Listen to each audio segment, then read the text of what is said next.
زنکه تیاری بگیر برای فردا چاشده بامی دخترمان از جرمنی خواستگاری میایی. میگن پاسپورت سرخ هم داره. دخترم بچه لچک نیست، کنی نیست، قبول کن. همون زندگیت خوب شو، یک بار همون طرف برو. بله مادر، من میرم. قبول میکنم، جرمنی میرم. درس میخوانم، آزاد زندگی میکنم. اگر گپ زد طلاق میگیریم. پدرجان برم یک زن پیدا کو، زن که چراغ خانه ای را روشن کند. دختره اینجا گوش و کلهشان باز است.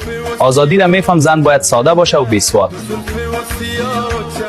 بچین دختر بادرنگ بامیه را برات پیدا کردم، فردا خواستگاری میرم، اما کویانه قیمت میگیره. بچه خارج از گفته؟ خیر است پدرجان، مقصد با حیا باشد، چشم پاره نباشد، عاشق باز نباشد.